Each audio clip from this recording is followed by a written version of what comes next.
Welcome back, horror fans, to the Week in Horror podcast. This week we are covering August 2nd through August 8th. Thank you all so much for joining us. I am JL, and with me tonight is Alex. What's happening?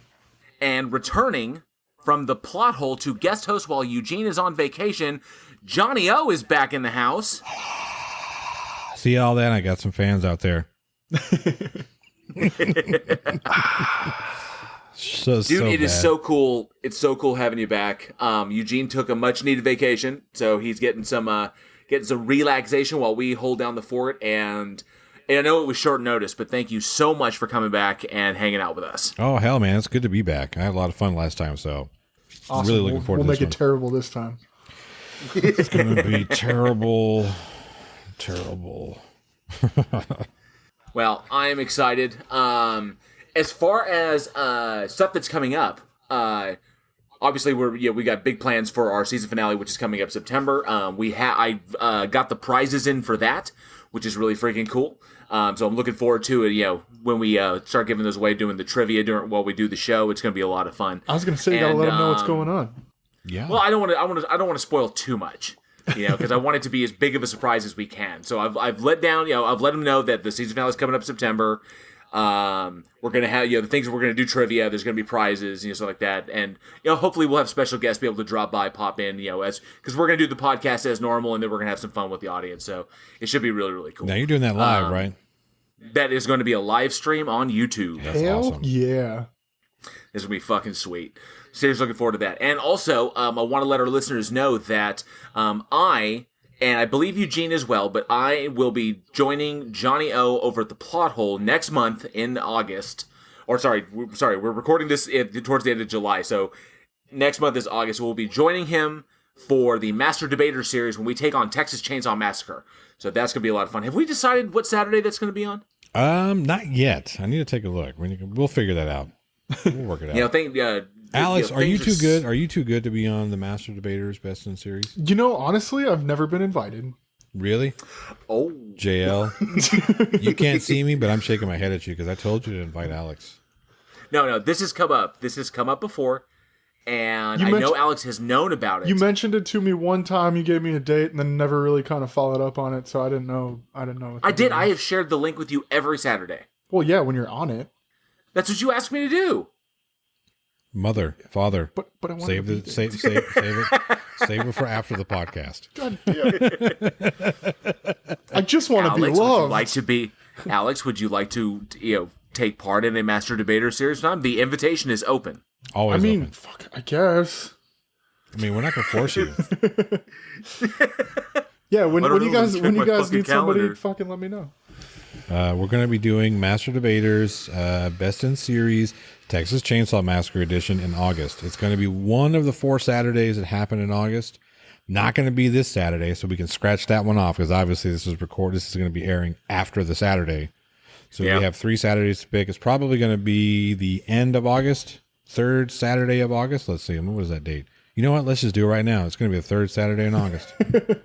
So that would be the 15th. 15th. Yep, 15th. Awesome. Cool. Very cool. So Alex, 15th of August, pick a Texas Chainsaw Massacre film, and we're saving remakes for a special show for that. We're going to tackle all remakes. So we're doing just the original, original 4? OG, yeah, there should be 4. Yeah, so original 4 in the canon. Yep. All right. That'll be a lot of fun. There. So, and if Eugene's back if Eugene is not still on vacation, which I don't think he will be, but I think Eugene might be joining us as well. But I'll be able to touch base with him when he gets back. Sweet. All right. So let's kick this bad boy off. As a returning guest host, Johnny, you got the first one. What awesome slice of horror do we have up first? All right, premiering August 4th of 2006, although I think that's the American premiere date because the British premiere date was in 2005, if I remember correctly. We have The Descent, written and directed by the same dude, and I have his name written down here, Neil Marshall, starring Shauna McDonald, Natalie Mendoza, Alex Reed, Saskia Mulder, Nora Jane No One, love that name, My Anna Burring, music by David Julian. Oh no, my Anna's burning. My Anna's burning. Yeah, terrible. Flub, flub, flub. Anyway. I almost just made a fucking Rick and Morty reference, but go on. I don't do Rick and Morty. I can't get into it. Anyway, yeah, sorry. Plot summary. Basically, we have a group of women who get together after a year after a tragedy. The main character I cannot remember her name because I'm a terrible, terrible person. Sarah. That's who it is. Sarah loses her husband, Paul, and her daughter, Jessica, in a car crash. So this is a year after that car crash. Y'all get together to go spelunking in some caves. They meet some Morlocks, I like to call them. Yeah, I could definitely say that you could definitely call them more like subterranean humans. Do not say, I got, when I watched this for the first time, I got kind of a time machine reference there. Like, these are the Morlocks, and, you know, the women are the ones that are sacrificing themselves to the Morlocks. Kind of what I got on this one. Yeah, I think they were like an alternate evolution of humanity, like a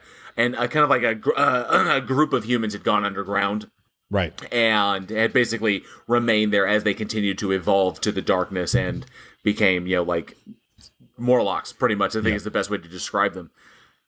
But I absolutely adore this film. It's one of my, especially not just for the all-female cast, because you don't often get that in a horror film, but it really capitalized on some real fears. So, absolutely. like things that people are like, and multiples of them. So it wasn't just one, like, you know, like where it focuses solely on the dark or night terrors or one specific thing. It coupled a bunch, because obviously diving, you know, going into caves, you know, unexplored areas, tight spaces, darkness, you know, real panic. I love that. And then throw monsters in there. Yeah. Perfect. This movie was right up there with, for me anyways, was right up there with As Above, So Below, in the aspect of, like, okay, so The Descent, fucking great movie, but what got me the most was being so uncomfortable during some of those, like, tight space scenes, because I'm so claustrophobic. As a kid, I ended up getting stuck inside one of those little culverts, like, underneath the driveway for, like, hours, and so I've always had an issue with, like, I don't know if that's what it stemmed from or whatever, but that was, like, watching that movie, being stuck in those caves, I was stuck back in that moment in my life.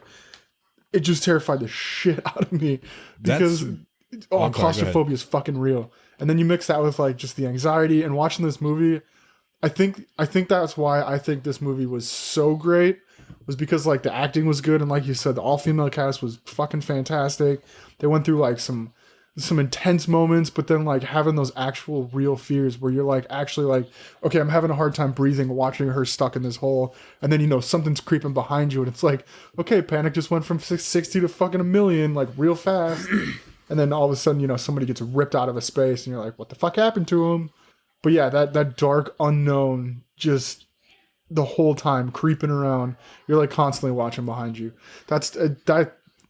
I don't know. I think that probably made this one of my favorite horror movies of all time.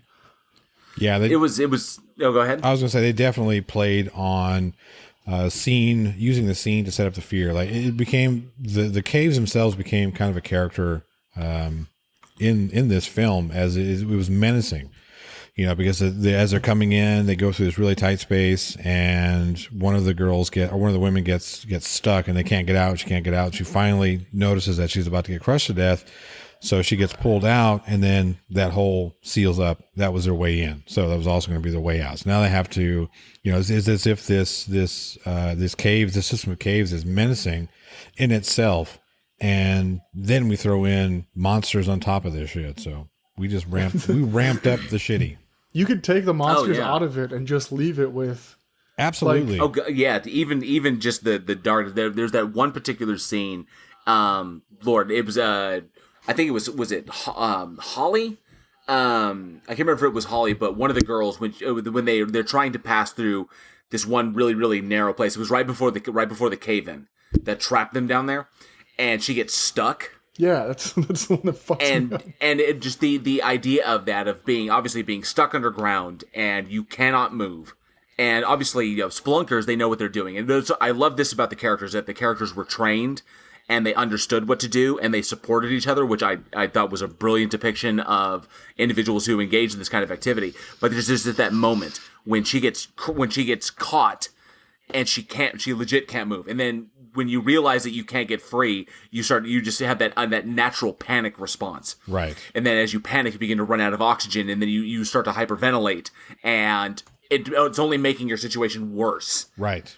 And then your brain is going through all the like, other things that are going on around you as well. Like it amplifies the anxiety. There's so much anxiety in this movie. It's like every single thing about this film preyed upon the natural fears of pretty much all human beings. Right. Think, what you can't see. You don't know, you can't see things, you don't know where you are, and you can't move. So, or at least in certain respects, you can't move quickly. So right. You're confined, you can't see, and you have no idea the space that you're in because the landscape is always changing. Because you're in a fucking cave. There's no like landmarks here, so and everything's the same. So it's just, and then you throw monsters on top of that, and I have to admit, the crawlers, I really like the crawlers as a monster. I thought they were really well, because you could have done like mutant humans or like like slimy monsters, like the movie The Cave did, where they were like mutant monsters and shit like this. Right. But doing the offshoot of humans that had simply evolved differently was really, really slick. I thought that was that was disturbing in its own right, because there was a human intelligence that went along with the fact that they're blind, they operate by sound and smell, and there was one interpretation of this film that I could kind of get on with, that the monsters weren't really there. Like everything was done, all was perpetrated by Sarah. Like because she knew what Juno was doing, she had figured it out. And this was her way of getting rid of Juno, and then basically just her kind of mental state, losing it and just kind of taking deteriorating. Yeah, that makes sense. Yeah. Yeah, after the trauma from the accident, and then discovering, but she discovers Juno's betrayal when they're down in the cave. Right. You're saying there's the possibility that she already knew. Yeah. So I think because here's the thing: whenever you find out some really shitty shit that's happened, that in the back of your mind, what's going on, right? And then you get that piece of evidence that says, "Hey, this confirms what I already knew." Oh, that she suspected, right? And then okay. You know what I mean? And then to me, she can kind of be seen as the unreliable narrator because of that trauma. And obviously this is supposed to be like what is it called? Where it's a group of people. Fucking hell. Spelunkers? No, not spelunkers. A gaggle. A group of people telling a story. Whatever. It's a group of people telling a story, but obviously this has to be more her point of view than anyone else's, simply because she's the centrist character of the film. Right. Well, she was the last one alive. Was the last one, and obviously alive. They made a sequel. They made a sequel where she finally makes it out. But the ending of it, the ambiguous ending of it, in case there wasn't going to be a sequel, I thought was always really interesting. Where she thinks she's gotten out, but in actuality she's still trapped down there, and she's kind of hallucinating her daughter. Yeah, but wasn't that was a different ending, right? So there were two different endings. The film actually had two endings. Right. So they had the American ending where she gets out. It was explicit. She made it to, make it out from the caves, and then the British ending, the original ending, the director's ending, it was all just she was having this hallucination and she was still stuck. Or you could read it that she actually got out, but mentally she never left. Of course. I think that's probably more accurate of what the story is portraying. And I really dug that the director, Marshall, mm-hmm. kept the crawlers a secret from the cast. So that moment when they're kind of like in the area, they're kind of in the den area where all the animal bones are, and then they're all looking around like that, and you have that one moment where the crawler is standing right behind the girl, and that's the first time the cast has seen what the monsters look like. Yeah, and here's one thing I didn't like about the crawlers though, is they were blind, which that would be obvious, right? Them being blind, I don't have a problem with, because being down in those caves, don't get a whole lot of light. Years and years and years of evolution, you just don't need dry balls anymore if you can't see. But mm-hmm. wouldn't they be able to smell and hear really well? Oh, they do. Yeah, but then you've got them right on top of the girls or the women, and they don't smell them. Fuck off. Talk about some plot devices. Actually, I can kind of forgive that because given the situation, if you think if I mean obviously if you put enough thought into it, you can justify anything. But I think in that situation, given they're in a cave, they are unbathed, so they stink. But then again, the crawlers stink too, and then. Yeah, but you can tell the difference. They're pissing and shitting everywhere. So their body odor might just mix with the surrounding ambient smell. So they might be able, if they got dirty enough, they may be able to mask that. But it's their movement is what always attracted them in the film. Yeah. So anytime they made a sound, they were on them like white on rice. What would they be smelling in the caves though? Like if they were just looking for food. I mean, would smell really come into play in a cave? That's my point, right? So these women would obviously be completely different. And yeah, they would, I mean, that's how they would have to, one of the ways they would identify food, because you could hear shit, right? You know, you hear noises in caves. I'm assuming, I've never been spelunking, but I'm assuming shit moves down there. Yeah, but if you've never been in a cave, like a cave just smells one, I don't know. I guess you'd have to be in a cave to like understand, but like, I mean, I've been in like little caves, but I haven't been in. I've gone through huge caves, but they like smell one way the whole way through. I guess like I don't know. I guess you wouldn't really be able to pinpoint smells because like the smell of like salt and rock and water kind of overpower everything inside of a cave. And then, of course, given that it's an entire civilization of crawlers that's living down there, the shit and the piss. That's all over the place. Not to mention, smell, though. Yeah, not to mention their own body odor. Wait, what the fuck are they surviving off of, other than the couple of people that are down there? Bats. It comes up in the sequel that there is a guy who is feeding them. Those bastards. Who's throwing animals down into the cave system. Goddamn Golden Girls.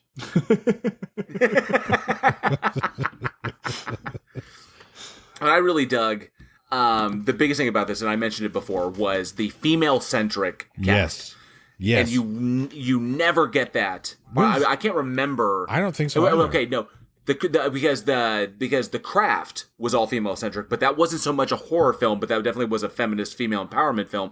But this is obviously The Descent. It was a straight up, bloody, gory horror movie. Right. And you never get the female-centric cast in there because it obviously throws off the formula. I mean, when you have guys, you have the dichotomy between men and women and who has the power and the constant power dynamics between them. But when you have all women and how they function as a group, and I loved it because it really took it in a smart direction that women don't fall prey to the emotions that men do when it comes to like who's the leader, who's in charge, who can do this, who can do that. There was no like role establishment. Everybody knew their job, and they knew the jobs of everybody else, and they were able to cooperate much easier because obviously there was a lack of ego there. And I really enjoyed watching these really smart girls, especially Juno, who ended tough as fucking nails, go down in there and deal with this shit. And I really, really enjoyed that. Yeah, absolutely. And so that's kind of what we want to ask the audience here is how do you feel about this all-female cast? Does it work for you or does it not? What are you missing if it doesn't? Leave us a comment in the comment sections or email. What is it? What is the email?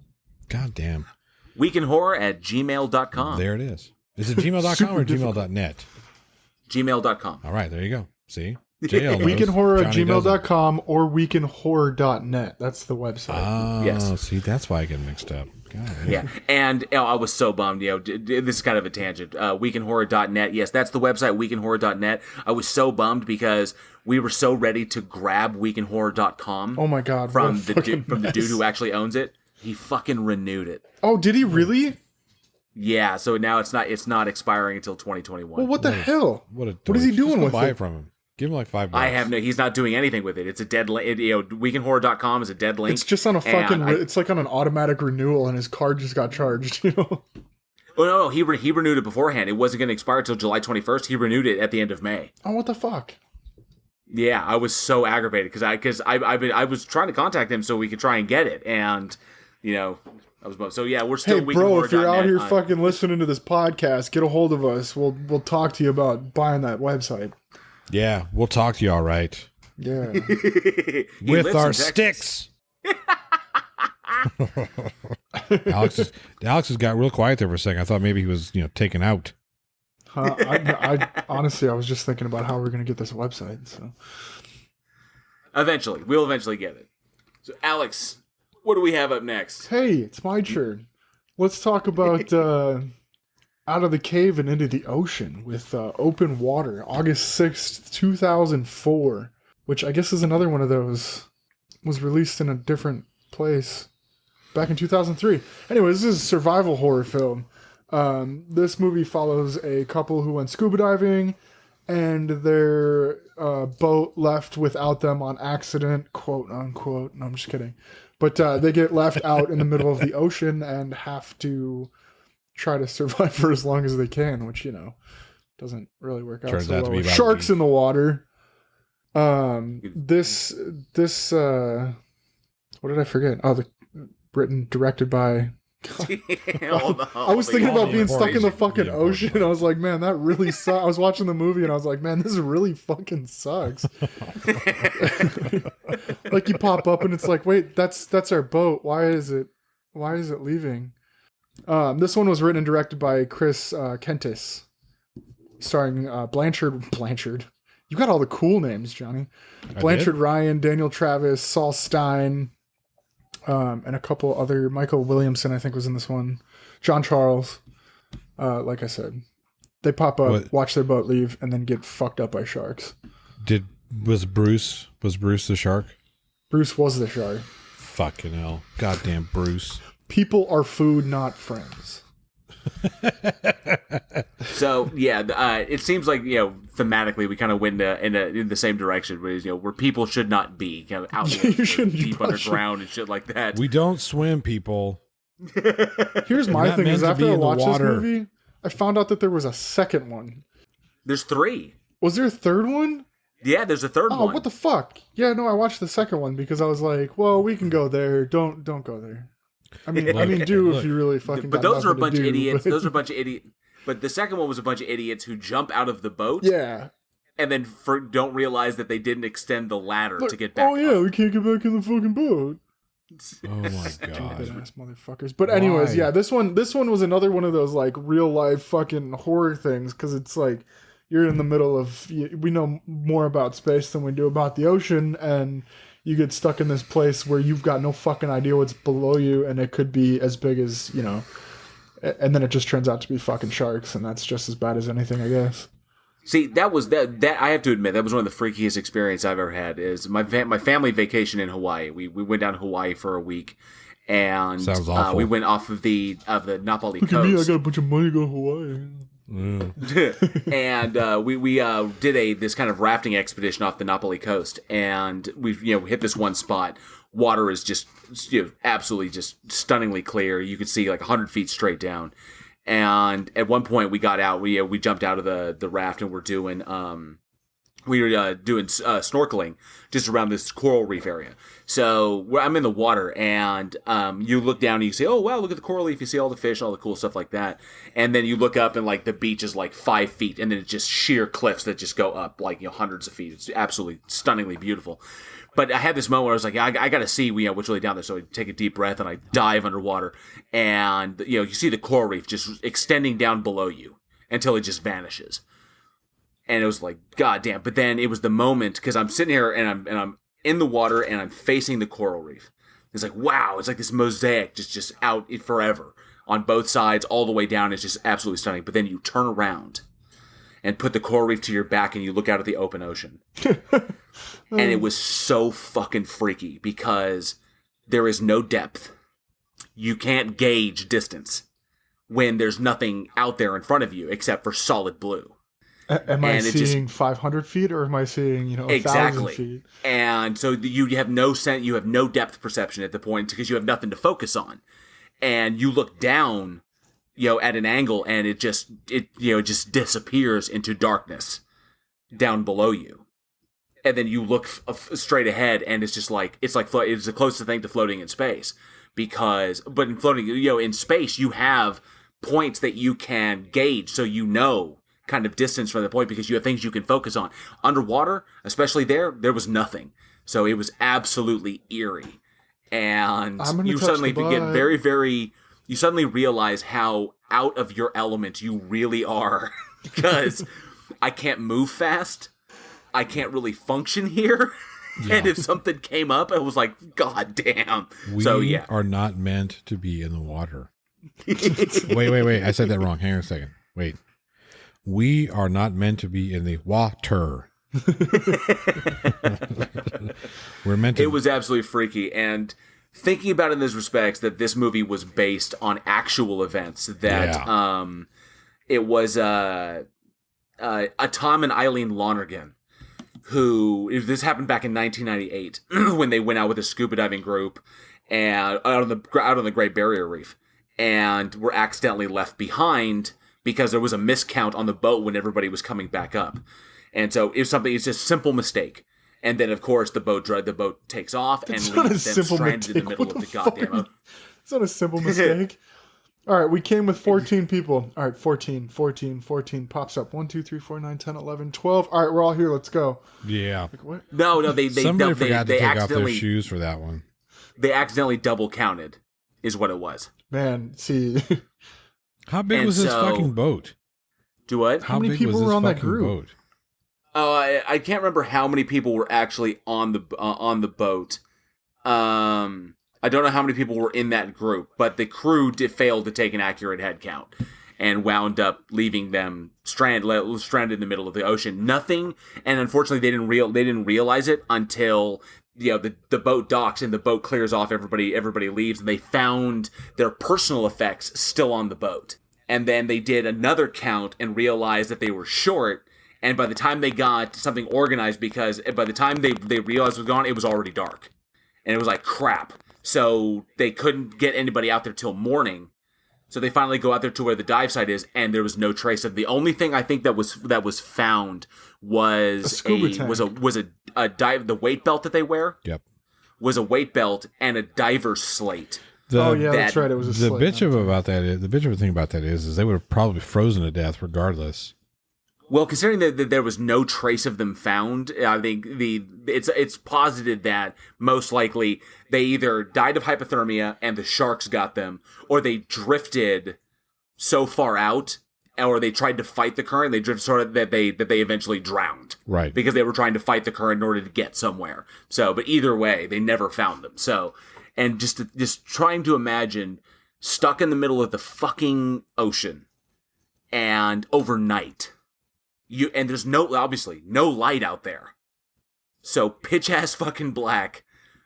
And no, I mean, that is got to be a level of terror that I think could only be realized in that situation. Yeah. So terror of the deep, Jesus Christ.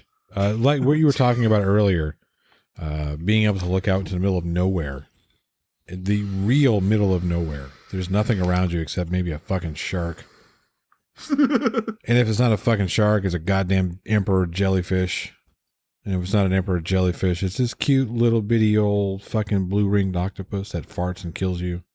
I remember you talking about that on your stream earlier. But yes, I mean there's scary fucking shit, especially off the Great Barrier Reef. I mean it's off of Australia. There's scary fucking shit. That's in the what water. I'm talking about. So you were talking about the Great Barrier Reef in the middle of Australia. Australia has some of the most beautiful beaches in the world. And they also have more of the deadliest shit that will kill you off those beaches in the world than any other place in the world. Fucking great white sharks, tiger sharks, bull sharks, those little, again, if you ever look at a blue ring octopus, they're adorable looking little things until they fart and you're dead. Blue ring octopuses, stonefish, irukandji jellyfish, box jellyfish. It doesn't really matter. Horrifying. There's nothing in that ocean that is not out to kill you. What was that? I think that picture of a dingo eating a shark was kind of the perfect description. It was either the dingo eating the shark, or the spider eating or the giant spider eating an even larger bird. Oh, have you not seen the one with the spider eating the possum? Oh my God. Jesus Christ. At that point, it's like, okay. I want to go to Australia Yeah. so Now I know. bad, but like I feel like you step off the plane and there's already like, people around with like anti-venom shots and they're It's like, okay. fucking Jumanji. It's Good luck. Jumanji, okay? Now, one thing I really loved about Open Water, and I thought this was neat because the director wanted to go for realism, obviously, and they shot this in multiple locations around the world, but those were legitimate sharks that were in the water with them. Now, they were standard grays. I think they were grays and white tip reef sharks. Now, not typically really hazardous to human beings. Yeah, they generally don't bite. Yeah, they typically, unless you fuck with them. Right. They're typically, but seeing the actors there in the water and, looking down in the water and being surrounded by these fucking things and realizing that there's nowhere around like that, just trying to contemplate that scenario when you are the only thing out there. And of course, the presence of humans is going to drive the normal fish away. But of course, you're swimming, you're trying to tread water and stay afloat, and humans treading water attract sharks. That's the way it goes. And just being, and while it's not like a great white, you jump up, chomp, and then you're dead, 5 minutes because you bleed out. No, this is like small sharks that will just nickel and dime you until you slowly bleed to death in the water, which just exacerbates the situation. Yeah, and the fact that the actors were willing to endure being surrounded by live animals, because the director didn't want the kind of exaggerated behaviors of an animatronic shark like Bruce, right, or CGI sharks like Deep Blue Sea. I think you mean Sharknado. Or CGI sharks like Sharknado. Because there's no Ian Ziering with a chainsaw here. Why not? Well, he was busy doing Sharknado 10 million. It's Sharknado 47. Fuck, it's coming again. Batting the hatches. Yep. It's an absolutely fucking terrifying. You were telling your story about like turning around and seeing that stuff, and I even went to in Wisconsin. I know I'm from the fucking North, Yankee, whatever. In Wisconsin, we used to go camping at this. We used to go camping at this place, and it was called Lake Wazi.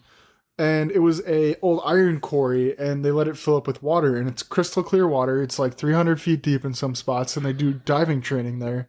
And we go snorkeling there. And they have like these fish beds where you could like swim down. And they have like guppies and, like little fish you see all over.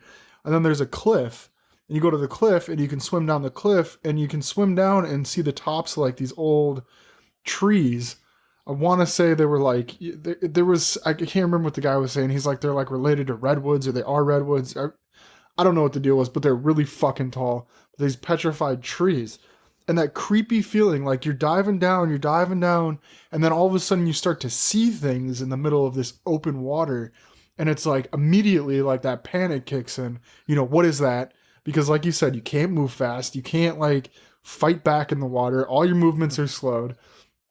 Just that absolute, just terrified feeling. And it's like, I know there's nothing in here. This is a iron quarry. It's a fresh water.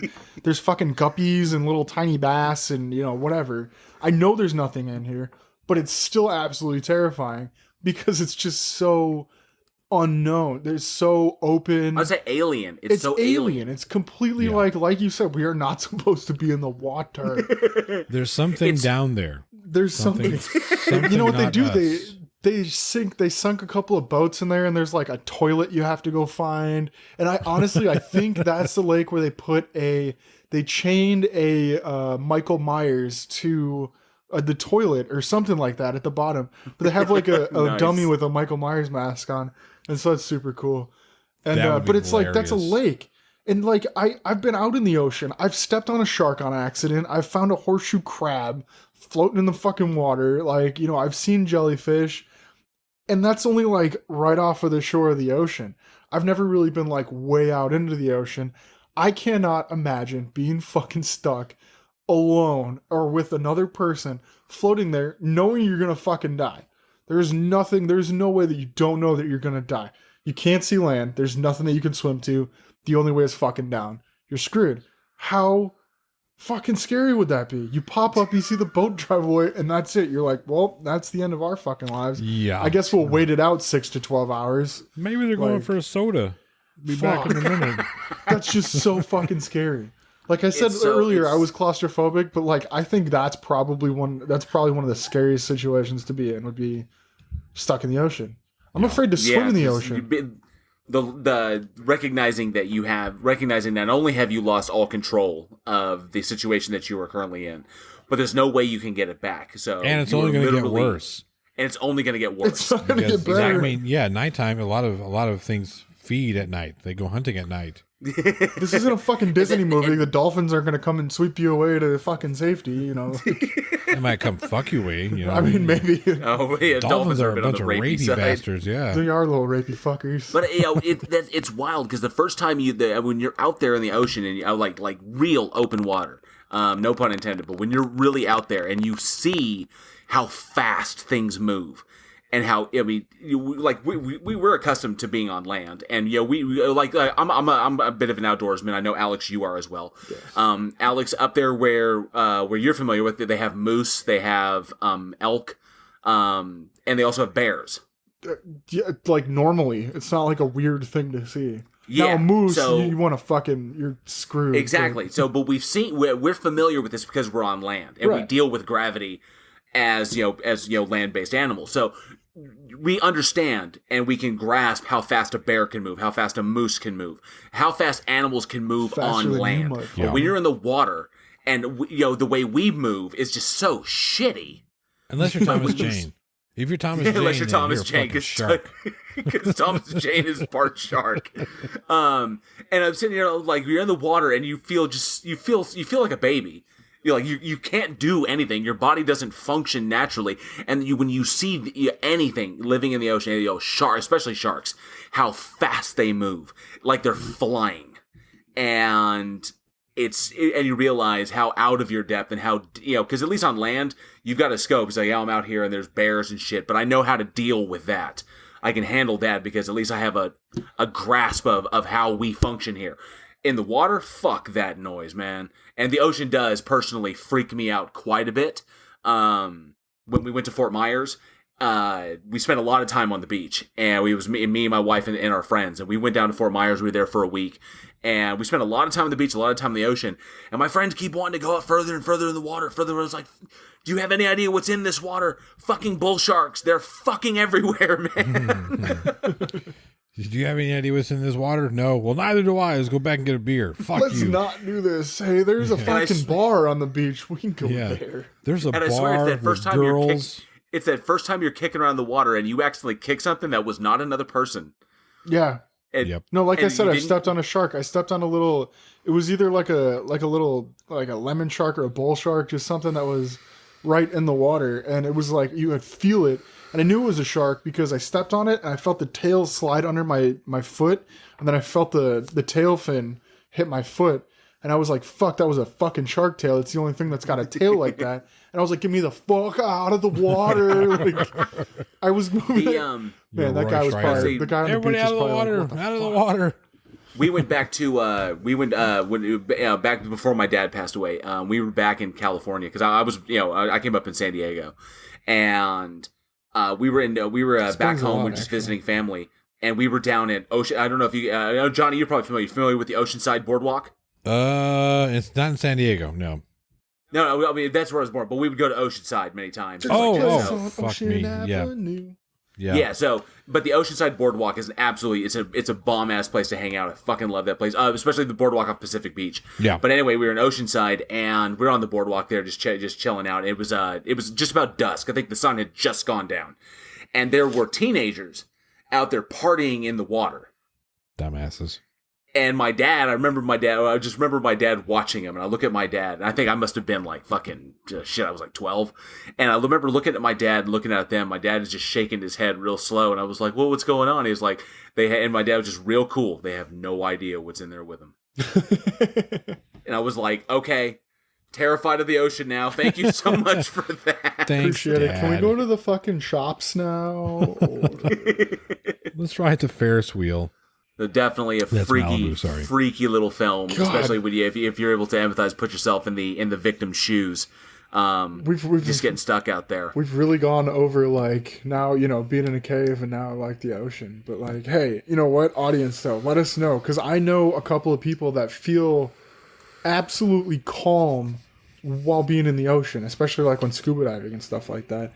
That terrifies the living shit out of me. So audience, let us know. Are you afraid of the ocean? Is that something that like even people that enjoy being at the bottom of the ocean, scuba diving and stuff, like, do you ever feel those fears of the unknown around you? Or is that something you're completely comfortable with? Let us know. Send us an email. weekendhorror@gmail.com. All right, JL. Take us somewhere more murdery. Yes, we are definitely going to go much more murdery. As if the ocean wasn't murdery enough. As if it wasn't murdery enough. Take us somewhere where the things that are killing us actually do it for pleasure and not food. I don't know. I think sharks have fun. I'm just having fun with it. Hello. What was that? What was that cartoon? That cartoon I saw. It was a shark, and there was a person splashing in the water, and the shark's like, "Oh my god, that person's drowning. I have to help." Yeah. And then runs up and grabs him with his teeth. I'm helping. I'm helping. Yeah, that's about right, bastard sharks.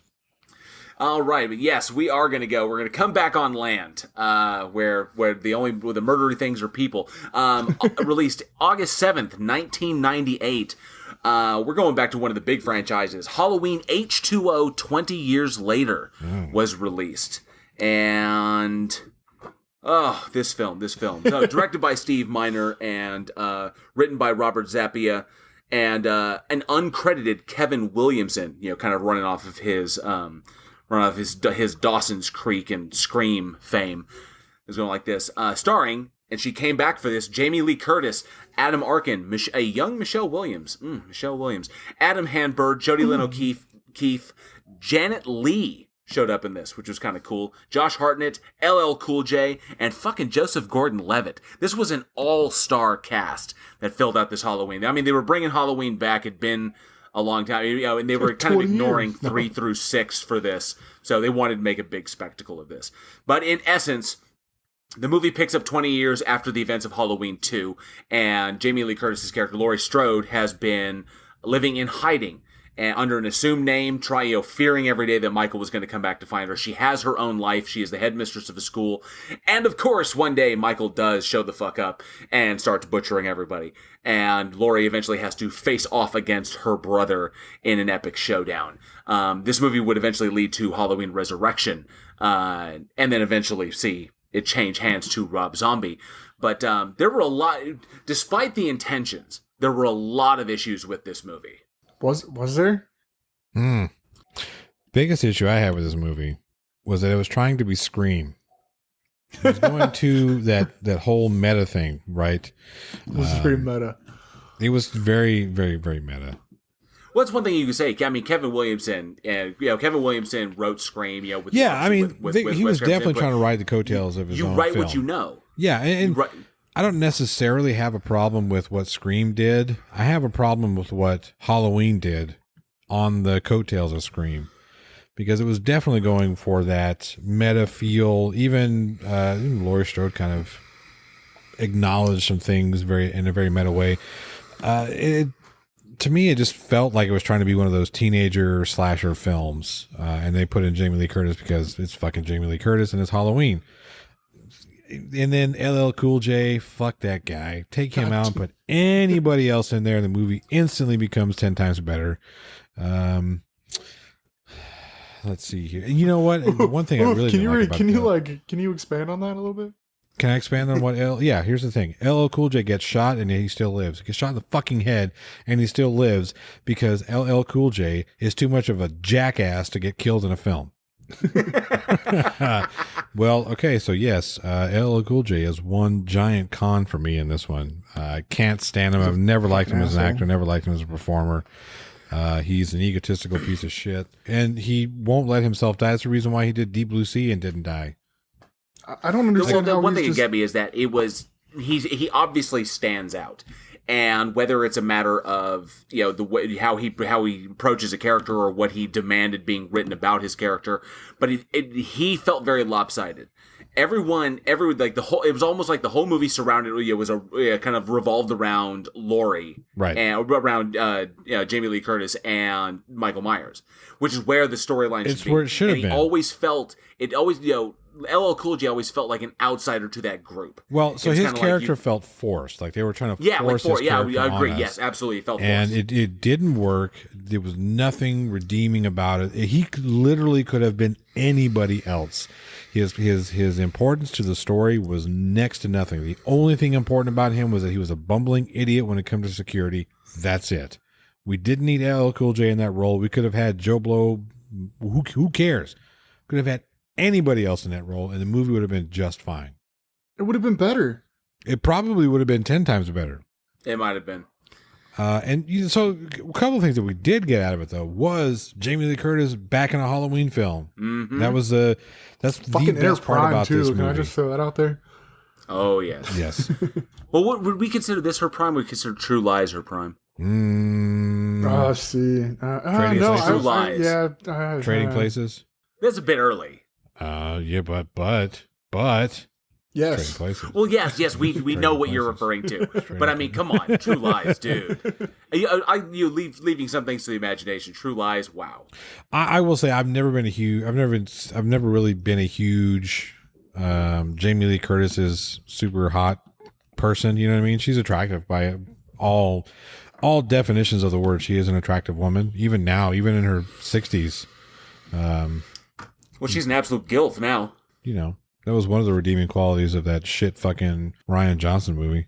One thing, I mean, the obviously the issues with the issues with LL Cool J. I can't believe you're about to call him Sam Jackson. I almost did it. I fucked can't up. believe LL Cool. Yeah, there's a lot of Samuel L. J. Anyway, nonetheless, I almost fucked up. I caught myself. We need to put the that issues clip. with LL Cool J aside. We need to put that clip where Sam Jackson's going off in that white reporter for calling him fucking Lawrence Fishburne.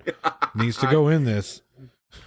I caught myself. I caught it. Maybe I wanted we to caught you, JL. We caught you, or should I say, maybe I wanted RJ. to forget that. Maybe I wanted to forget that and go to a more awesome actor in that respect.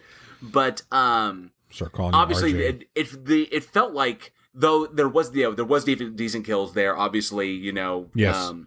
There were some decent. Yeah, obviously it felt very much like a Halloween film, but there were moments in there it felt way too much like a CW Halloween film. Yes, absolutely. And that was one thing that definitely took me out of this one because obviously written by Kevin Williamson, he had the biggest effect on CW, or actually it was the WB at the time with Dawson's Creek and the stuff that he was doing there. We've got a friggin' young Josh Hartnett here. We got Jodie Lynn O'Keefe and Michelle Williams and Joseph Gordon-Levitt, who at the time were up and comers and just had not really established themselves as strong because Josh Hartnett was coming off of the this was 98 was coming off of the Faculty or was about to I think so. I think it was I think the Faculty came out was it 96? 96? I think the Faculty was 96. And then Michelle Williams obviously coming off of Dawson's Creek and Joseph Gordon-Levitt Third Rock from the Sun. No, the Faculty was 98 as well. Was 98 as well, same year? Oh, yeah. I mean, God, the guy never changes. I mean, but in that respect, it definitely felt like a CW movie, except for, with extreme violence. I will give it up. The film was shot well. It was. It looked good. Like, there were some good moments in there. Yeah, there were some good moments in there, but for me, that the way that it looked did seem like that CW or WB type film. That late 90s, early 2000s film look, especially in horror, just looks weird to me. I don't know what it is. I don't know what it is about the aesthetic of what's going on in those films. It just doesn't, I don't know. I don't like it. It was, I would say, because all the other Halloweens, they're not grindhouse, obviously with that kind of grindhouse aesthetic, but there was a kind of grain to them. And I think it was in the way that it just in the or the cameras that they used to shoot, because these were obviously, I'm gonna guess that they probably used the Arriflex for for stronger definition, and I liked the cheaper cameras that allowed allowed for kind of a less for a bit of a grainier resolution. It felt grittier and felt more real. Because there were things that you didn't see. It allowed things to disappear in darkness a little bit better. This, and obviously in H20, everything was crisp. It was clean. It was very, very well defined. And I think that kind of takes out of it, where the things don't get lost in the shadows as much as they should in a Halloween film. Because that's the late 90s, early 2000s is when digital film really started taking over. And it started transitioning away from actual film. Maybe that's what it was. Maybe it was just too new and not up to par, because it doesn't look bad now. It looks, it's actually pretty decent going digital. But yeah, that was kind of like the birth of the whole, well, not the birth, but this is when the digital era started taking over film, music, everything. But it just looks really weird. Yeah, it just kind of wasn't what we hoped it would be. And of course, obviously, this would lead to Resurrection, which was absolutely terrible. Just stupid. Okay, I was really hoping you were going to be like, which was great, because we just covered this one too. Yeah, and that was and then which eventually led to Rob Zombie taking the reins and giving us his vision of Halloween, which I thought was, given what Resurrection was, and the fact that John Carpenter gave his blessing to Rob Zombie, that I think I really enjoyed the first one. I enjoyed the first Zombie Halloween. I really did. It totally came full circle, which was great, because like it finally went back to like, because you've got, and like, okay, don't get me wrong, like the 95 Halloween, the Curse of Michael Myers. Was there a number on that one? Was that 6 or whatever? It was like Halloween 666. Yeah, the Curse of Michael Myers. They went to the whole like the circle of the black, or the Order of the Black Thorn or some shit like that. He derives his powers from the devil. I don't fucking. You could have stopped at 5, which I mean that's even pushing it. But you know, like you've got the curse and you've got H20 and then Resurrection. It was like, man, they're just really fucking grabbing. And then you get Rob Zombie on this scene, and like you said, with the blessing of, you know, the original director of the movie, and it was like, great, okay, cool. And then you finally see it, because it came out, that one came out in what, 2007? I want to say it was like, 2007, yeah, 2007. And best part about that movie, I'm sorry, go ahead. I'm sorry. No, I was just gonna say, like, when it finally, like, after watching 3 Halloween films and then seeing the Rob Zombie one, it was like, okay, now we can get back into it. Then, you know, a couple of years later, we got Halloween 2, and then in 2018, when we got Halloween again, it was like, okay, now we're back on fucking track. But it was just years from 95 to 02 when Resurrection came out. It was like, is it dead? Are we dead? Are we done? Can we be done, please? And then Zombie comes back and like, nah, guys, guess what? Now, so the best thing that came out of Zombies was was Big Joe Grizzly and his line, "Hey, buddy, just to give you a heads up, I got a Taco Supreme talking back at me, so I'm going to be a while." Best part about it. Other than that, I didn't like that movie. It was too much. It was Rob. I appreciate what Rob Zombie was trying to do, but it was just too much. It's like, come on, dude, fuck, man, we get it. What I really liked, I number one, I love that scene with Ken Foree. I love that that Zombie was able to get him in that film. Because I've loved him since fucking Dawn of the Dead. Yeah. And I didn't really realize how big Ken Foree was. He's a big dude. He's a big dude. He's like 6'7", like that. I've never got a chance to meet Ken in real life. Like, I've met Sid Haig, I've met Bill Moseley, I've met other members of the Devil's Rejects crew, but I've never had a chance to meet Ken Foree. Unfortunately, the stars have never aligned. But that scene, because fucking Tyler Mane is a big motherfucker. Yes. That dude is enormous and was a perfect Michael Myers. 6'5". He's 6'5". Yeah, and then when Ken Foree, when he realizes, you know, I'm Joe Grizzly, bitch. Yeah. And when he gets up off that can and stands up and pulls that door up, I was like, God damn, that is a big guy. I was like, this is going to be a fight.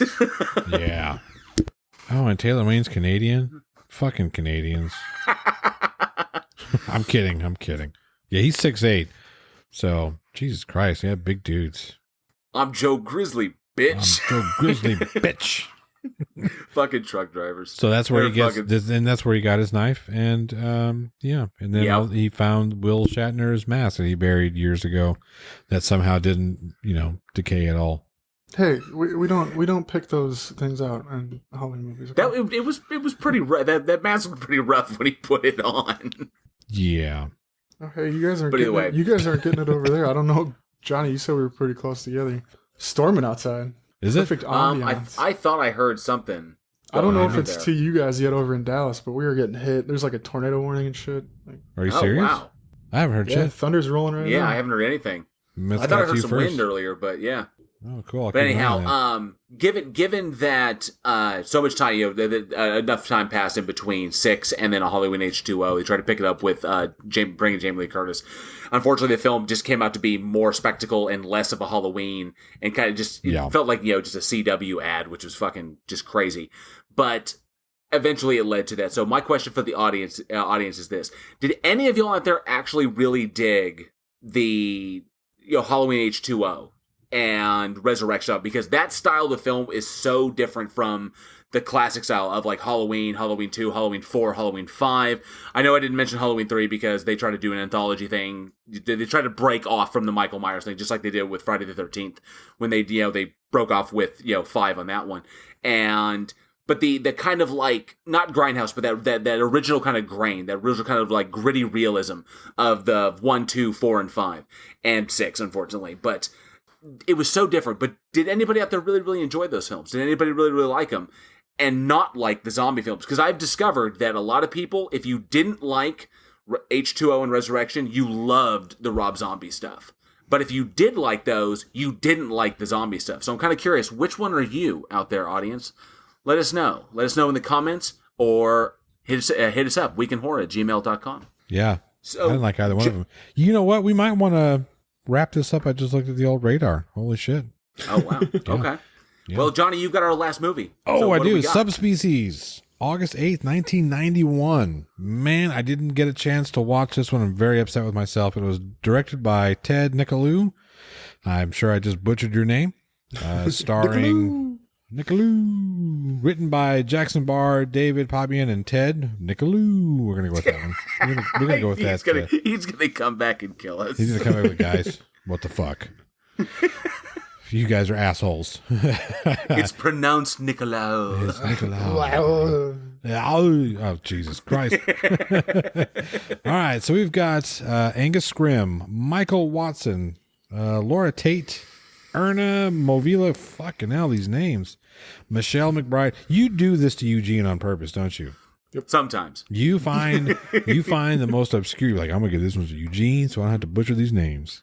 Mara Grigor and Adrian Valsu and yep and Ivan J. Rado as Carl. I'm assuming these are Russian. The movie was shot on location in Romania. Okay, there we go. Yes. Yeah. There were 4 of these films. No, 5. There were. No, there's 5 of them. 2, 3, 5. I think there's a 5th one coming out, yeah. No. There's 5 of them right now. Oh, is the 5th one out? No, the subspecies, Bloodstone, Bloodlust, Vampire Journals, and Bloodstorm. Oh, the Vampire Journals is same universe, separate storyline. It's still a movie.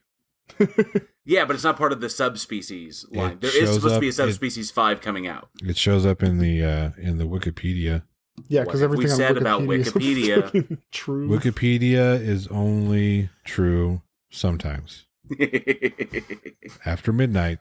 But for this obscure Full Moon Pictures, Johnny, please tell our audiences what this movie is about. I don't know. That's the problem. I'm so bad at this. So basically, from what I've read, it follows some college students who they're studying Romanian culture and superstition in a small town. And some crazy ass shit happens as we have vampires. Yes.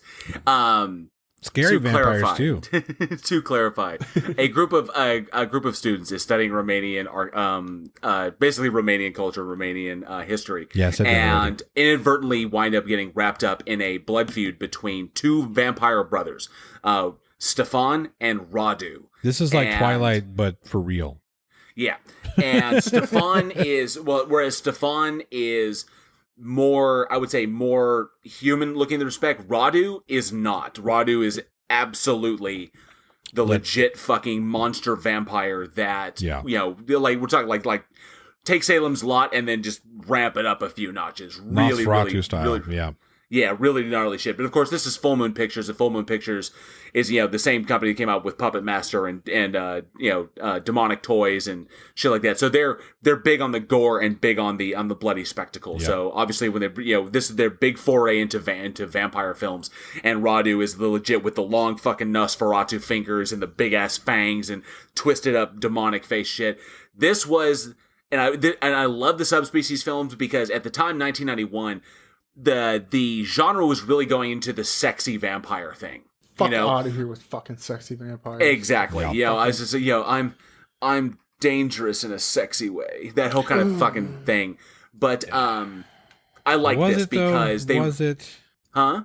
Was it? Because Interview with a Vampire, I know where you're going. You're talking about Interview with a Vampire. You're talking I about... know where you're going with this. Well, the books were out. Anne Rice's books were out. Yeah, I will say that the film version of Interview with a Vampire did have sexy vampires, but it also focused on a lot of the horror aspects of it. I will give Anne Rice credit where credit's due. Yes. I don't see the sexy vampires thing coming out until, again, that bullshit ass Stephanie Myers Oh, Twilight? fucking... Sparkly vampires and shit? Why did you Vampires. say the name? I know. Well, no, it's okay. If you just don't say it three. You just don't say it 3 times. Otherwise, she'll show up and write another book. She already did. Fucking forgot She already her name. did. What the fuck is her name? Stephanie Myers. Kristen Stewart. Kristen Stewart. God. If you say Twilight 3 times, she'll show up in your house. Never say that Staring again. at you with that dumbass look. Just kidding. Love you, Kristen Well, that Stewart. was- In American that's- History or American Ultra X. American Ultra. That's the point. Is that, and I can sympathize. I'm not going to bag on Kristen Stewart, even though I have bagged on Kristen Stewart in the past because her acting method is very much Shit. just girl trying to contain her emotions at any cost, and that's No, I pretty said much it what right she does first in all time. of her roles. Shit. But the role of Bella was very much, as my friend Cody, I'm going to give him credit because he's going to listen to this, and he told me that the role of Bella is designed to be Pants. So he always called her Pants instead of Bella because the role is designed for young girls to be able to insert themselves easily into that role. That's why Bella is so blank. So she's just Pants. Okay, she's just Pants there for other young girls to put on and put themselves in that role. I think that's so just that was a the- lazy way of writing, though. Right? It is a very lazy way of writing. And the reason why I say this is because the whole series, and I have read these things. I had to. Don't judge me. I've read these things, and they are extremely lazy.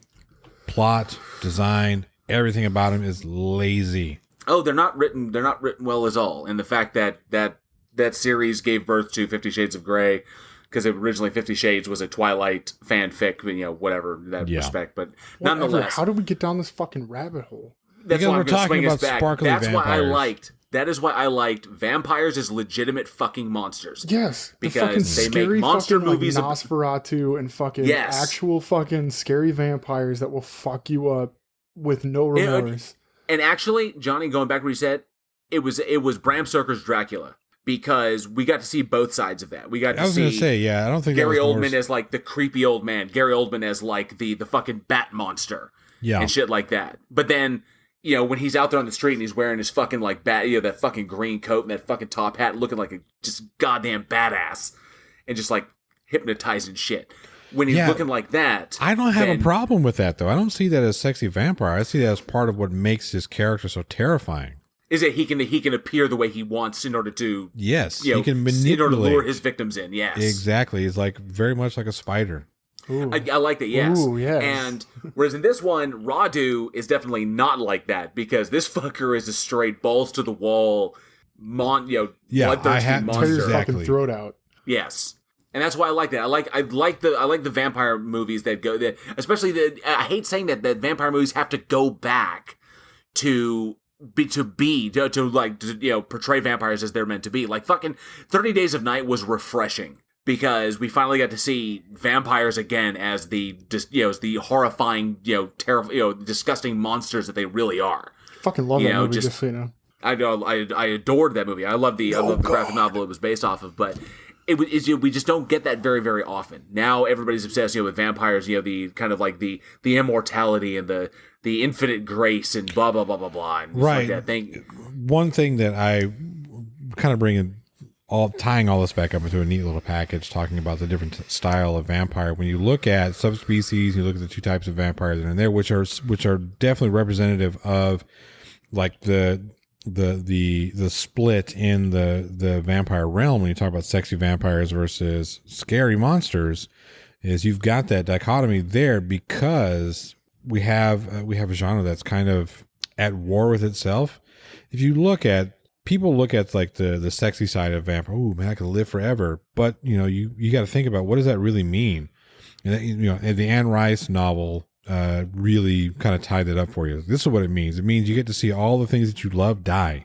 That means you get to you know you'll never end, right? So that she kind of shows the ugly side of that as well. And then maybe what I see as the scary monsters in Subspecies is like, this guy's like, fuck this shit. Yeah, I could be the super cool sparkly vampire, but what's the point? I'm hungry. I'm an asshole. Here I am. Fuck this shit. Yeah. You know what I mean?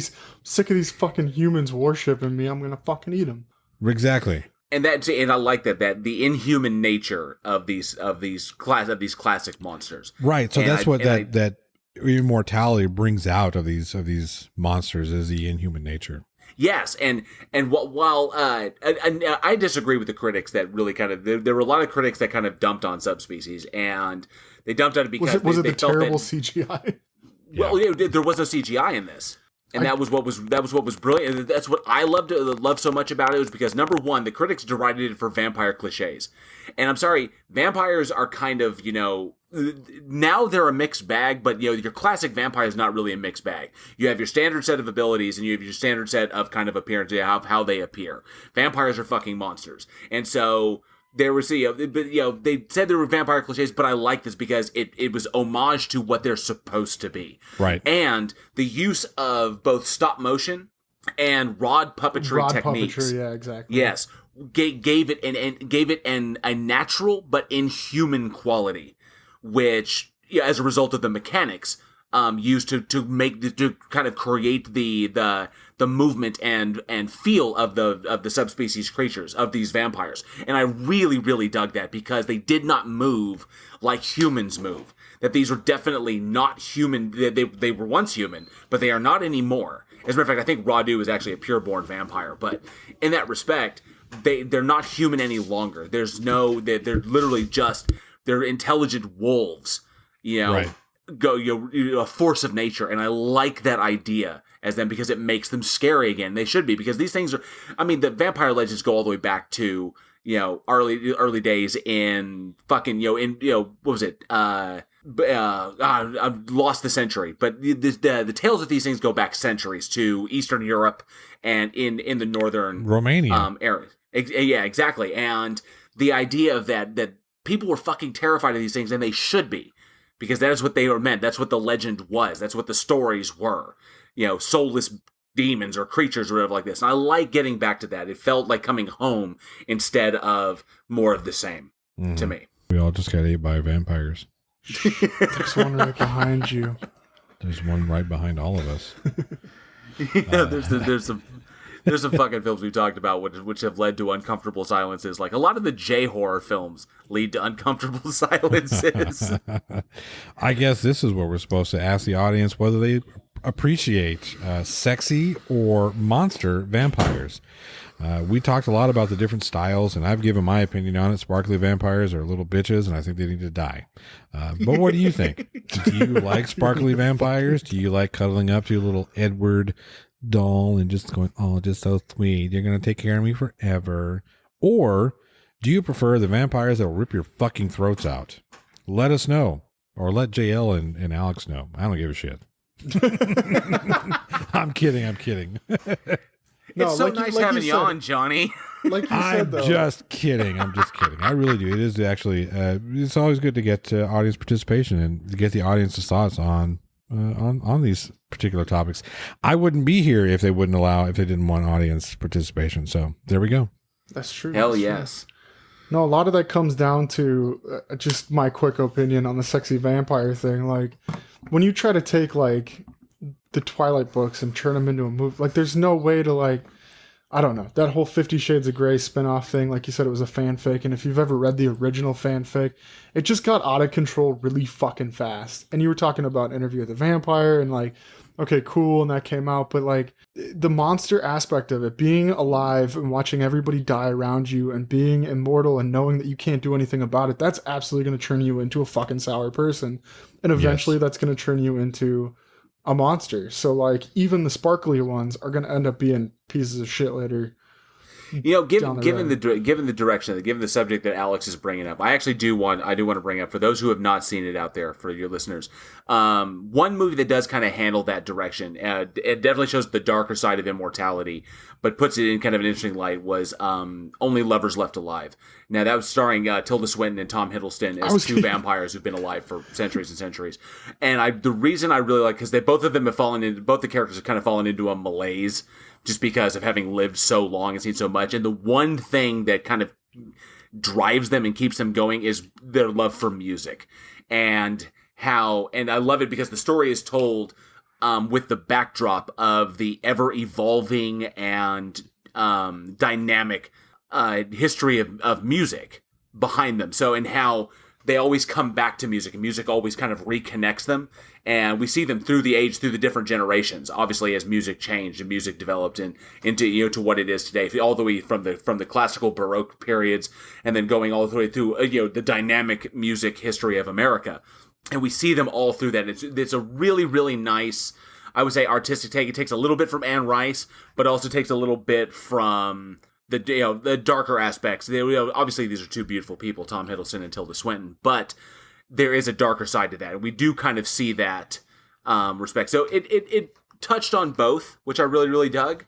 That these things are monsters; they look human, but it also touched on the darker side of immortality and the kind of Anne Rice sense of living forever is not all it's cracked up to be and shit like that. Mm-hmm. So I'd highly recommend that for anybody who hasn't seen it. Only Lovers Left Alive, especially if you're a music fan. He wasn't talking to me at all.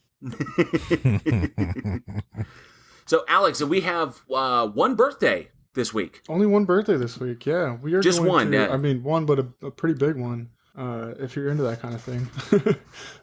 We got a happy birthday to James Gunn, August 5th, 1966, which I don't know if you've ever seen this guy in real life. You would never believe that he's 53, because he doesn't might actually be a vampire. I was just about to say that, actually. Like, he does not look like he's that old. He's director, producer, screenwriter. He started his career in the mid-1990s when I was like 5 years old, I think, was one of his first. Fuck off. It was like 1996. That's what, 1996, that's right. Yes, the number one reason why I wanted to give a happy birthday to James Gunn, because this boy, director of, obviously Guardians of the Galaxy, and, he did Super Squad and Slither like this. He got his start in Tromaville. Yeah. Was that 96? Yeah, it was 96. Tromeo and Juliet. Yeah, that's right. Okay. He was AD on that one. And anybody who's come up under the wings of Lloyd Kaufman deserves special mention. That's that's fair. Yeah, the whole Troma Entertainment, man, we don't even need to go there, but and the fact that he was the writer on or he wrote Dawn of the Dead, the Zack Snyder remake of Dawn of the Dead, and that was a fantastic film. Oh, the remake. I was like, wait, what? Oh, no, not the original. No, Fast Zombies, no. Two thumbs down. We already did that episode. Whoa. You didn't dig Dawn of the Dead, the remake? No. Dawn of the Dead was fucking scary. That was okay. Yeah, we already went over this though. Fast Zombies were shit. No Fast Zombies. You were like a Max Brooks zombies, aren't you, Johnny? Look, I mean, if we're gonna get into the nitty gritty of what a zombie is, there's no way it could be fast. It doesn't have the coordination, the mental capacity to keep up. Go ahead. No, that's all I was gonna say. It didn't have the mental capacity or coordination to be able to keep up that sort of. We might have to sit down and talk about zombies, bro. We can sit down and talk about zombies all you want. You're never going to convince me that fast zombies would be a thing. Okay. Hey, sorry. That wasn't the point of it. No, hey, like seriously though, if you're into zombies, just sit down and talk. But the Dawn of the Dead, and what was that? 2004 he did. Dawn of the Dead was that was 2004 when he wrote that. Same year he wrote Scooby-Doo 2, Monsters Unleashed. But obviously he landed on the scene with Slither, which he wrote and directed. Wrote and directed both of those. And I liked Slither because I felt it was a wonderful homage to classic zombie flicks, Alien. It felt like an homage to Night of the Creeps. That's fair. It was definitely like a wrap up of a lot of. You could tell there was a lot of his influences, especially horror film wise, with alien invasion, zombies. Creature features, all that shit was kind of wrapped up into one. Oh yeah, And of course, Nathan Fillion, Michael Rooker, Elizabeth Banks. He I was fucking love that. And he was a producer on Brightburn too. We just talked about that one not too long ago. Yes, we did. And Brightburn was decent. I know he was trying to help kind of breach the horror superhero, because obviously they'd announced New Mutants. New Mutants is supposed to be a horror movie. I think the next Doctor Strange is supposed to be a horror movie as well. But I think he wanted to break ground on that, because his first superhero film was Super with Rain Johnson. Fantastic fucking movie. Awesome, amazing fucking love that film. movie. Just awesome fucking kills too. Have you seen that? Have you seen that one, Johnny? Ryan Johnson does not make good movies. No, not Ryan Johnson. As James Gunn's film. No, Rainn Wilson. Oh, Rainn Wilson, very good. From The Office. No, I haven't seen that one, to be honest with you. No, it was it was Rainn Wilson, Ellen Page, Liv Tyler was in that one. Kevin Bacon and Kevin Bacon. Yeah, that was a fantastic fucking. If it has Kevin movie. Bacon, then it has to be the tits. It was the tits. It was the tits. It absolutely was. So really, really good. I mean, obviously, and I don't think we don't need to divulge too hard. Obviously, he went through some crap, because his early comedic days, he's had some stuff, and I'm not for cancel culture. I've never been for cancel culture, and I think dredging up shit from 10 years ago to cancel somebody out is real bullshit. And I'm glad that Disney got their head on their shoulders and brought him back. That he will be directing Guardians of the Galaxy Volume 3 once we're past this COVID bullshit. Obviously, we got 2021, the Suicide Squad coming up. He's in charge of that one. He'll be taking on Guardians after that.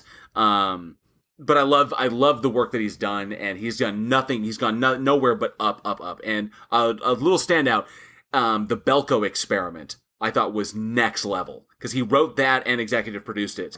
Didn't direct it, but still, his trademarks are all over that film. And if you haven't seen the Belko Experiment, definitely check that one out. I'm gonna have to look into that. It's about a bunch of there's like a huge group of American workers in this. They're working abroad in Colombia, and one day they come to work, and the whole building shuts down. And a voice starts talking over the PA to everybody, saying that the only way to get is that they have to start killing each other. And it's just fucking insane. It's absolutely it's definitely as much black comedy as it is horror. But I really, really love the Belko Experiment. It's a lot of fun. There was a Belko Experiment 2? Yeah, it looks like it. Was there a sequel? Yeah, in 2018 there was a sequel. I'm gonna have to put both those in my queue right now. Interesting. The cover art says "Choose your weapon," and there's a fucking coffee mug with blood on it. So that sounds like fun. Yeah, I'll have to check those out. But yeah, James Gunn, definitely wanted to wish him a happy birthday. His career has been nothing but awesome. He's given us so much really, really cool shit. Just a lot of fun stuff. And I love that he just like Joss Whedon, just like many other great directors, they have a kind of stable of actors they keep coming back to. He keeps coming back to fucking Nathan Fillion and Elizabeth Banks and Michael Rooker, and just, and we see a lot of those voices popping up in Guardians of the Galaxy. Michael Rooker, obviously, he was Yondu. Not anymore.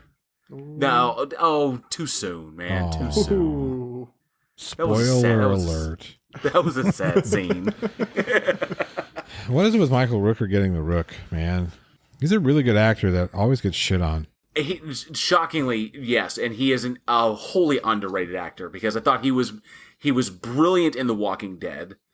I thought his character of Merle was fantastic. Absolutely. Yeah. I've loved him in, whether he's playing a hardcore bad guy or even a good guy. I mean, there was an episode of Criminal Minds that Michael Rooker showed up on, and it was just a small role. He's just playing the sheriff of the town that the FBI comes they're doing the investigation. And he was just awesome in that. What he brings, the nuance he brings to a role is just so effortless. And I just, how it doesn't feel like, one guy doing kind of like himself every time. He always brings a little bit something new to every single one.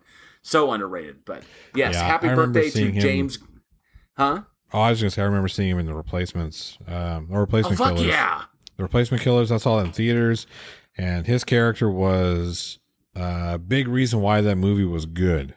You know where I first... okay, it was before I saw Henry, Portrait of a Serial Killer. Yeah. I first saw him in Mallrats. Yeah. Oh, Jesus. And he was fucking... That movie was amazing. Just when it opens up and your character is butt naked doing karate out of the shower. Like, I was like, yes, this dude is amazing. Would you like a chocolate covered pretzel? He's unfortunately come down with a sudden case of dysentery. Yeah. Jeez. But right yes, on. want to But wish hey, a happy birthday, a big happy birthday to James Gunn. Happy birthday, James. Happy birthday, James Gunn.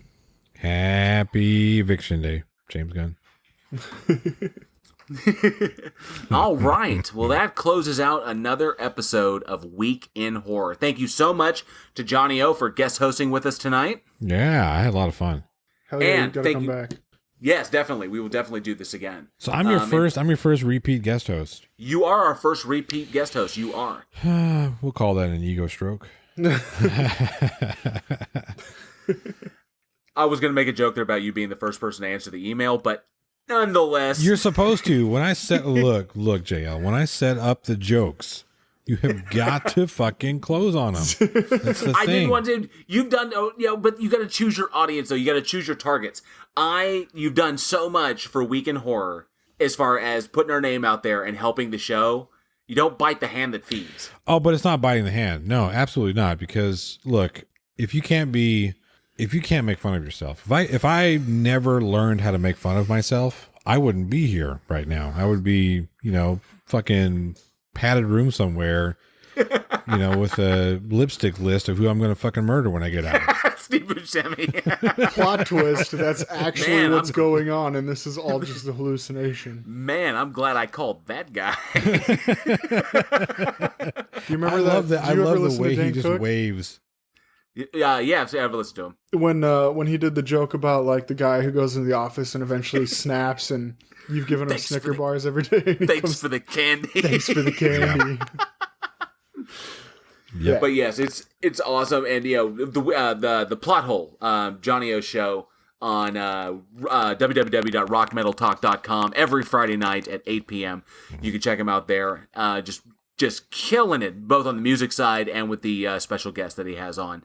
Really, really fun show every Friday night. You can check them out. And Johnny has helped us so much. He's had me on the show several times. He's had me and Eugene on the Master Debater series every month.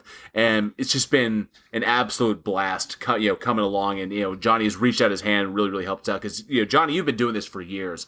And we're closing in on the end of our first year. So That's it's the just hardest, been- man. If you can get past that first year and you're still getting momentum, you're doing something right. And like I said, I don't listen to a whole lot of podcasts. I mean, whatever, I'll listen to a couple of bits here and there of certain podcasts, but the Week in Horror, when I listen to it, I turn it on, put it on the big speaker at work, and just let it do its thing while I'm working. It helps break up the monotony of my day for sure. That Awesome. felt That really means a good, lot. Johnny. Thank you. Bit of an ego stroke for us there. Yes. Shit, Yep. we're doing it back and forth. This is turning into a sickle dick. Yeah. Don't forget. No, though, it's don't it's forget. Dutch rudder, man. It's Dutch Don't- rudder. Dutch rudder, yes, but don't forget to make the check out to cash. All right. Thank you, Johnny O, for coming on and helping us out tonight. And thank you so much to our listeners. We could not do this show without your support. You all are fucking amazing, and we love you for it. If you want to get in touch with us, check out weekinhorror.net. That's our website. You can check out the cool stuff we have there. Every month we do a giveaway where we give away a mystery horror shirt. And we got another drawing coming up August 1st. We do it at the top of every single month. So be sure to join our mailing list so you can get your name on that permanently. Every month you will be in a drawing to get a mystery horror shirt. So go ahead and check it out. www.weekinhorror.net. And as always, we love your feedback, your comments, your questions, your hate mail. Alex is really lonely. He wants to hear from you. Hit us up at weekinhorror@gmail.com. And if you absolutely love what we do, if you really love it, and you can, times are tough right now. It's trying shit out there. Things are fucking crazy. But if you can and you want to, you can support us at www.patreon.com/weekinhorror.